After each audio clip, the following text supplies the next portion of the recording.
Hello, my friend.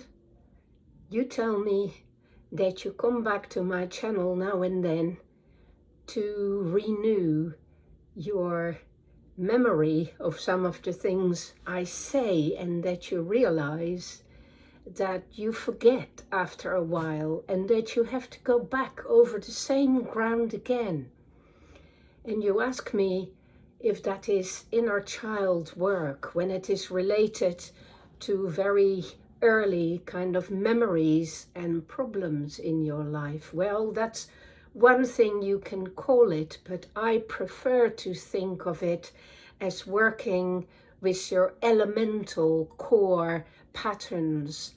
And those core patterns, my friend, they remain the same throughout your life. It's a bit like a tree's core. It doesn't change. It's been hardened in exactly the way it is.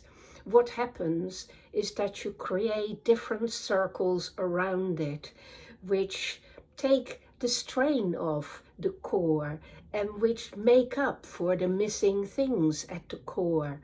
And so your life is a work of art where you keep adding layers to make the whole works of your being prosper and thrive. But you will keep encountering things that trigger your sense of how you need to deal with things that are fundamental and that are always going to be right at the center of you. And for many of us, they're very similar things because we're all put under certain pressures when we're children. For instance, feeling that we're deficient, that we're not as good as the grown-ups. So there is always at our core a certain sense of deficiency, a certain sense of failing, a certain sense that we're not fully grown up yet and that we do not quite belong.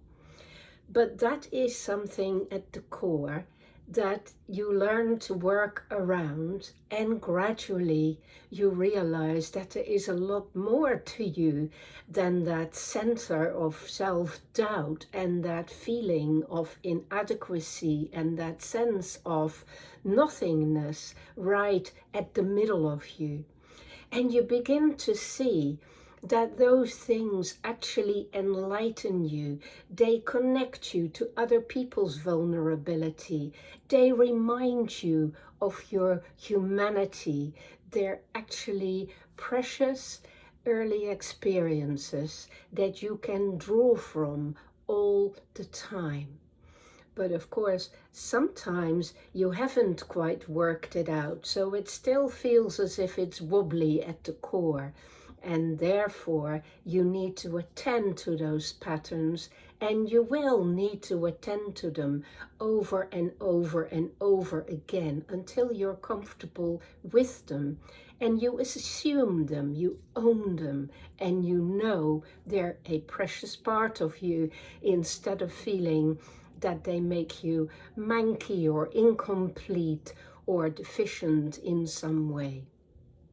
So keep working at those elemental core patterns, but never think you will heal yourself fully, because that initial hesitance in life and that doubt about how you're going to be in the world is actually a huge source of inspiration for your creativity and your willingness to learn, my friend. So keep learning, keep earning that strength, and keep adding these rings around the elemental central core of your life. And do not think of yourself as a fledgling on the edge, but as a full grown-up person who can draw on the memory of that vulnerability and of some of the difficulties that will remain with you till you die, my friend. It's all part of being alive.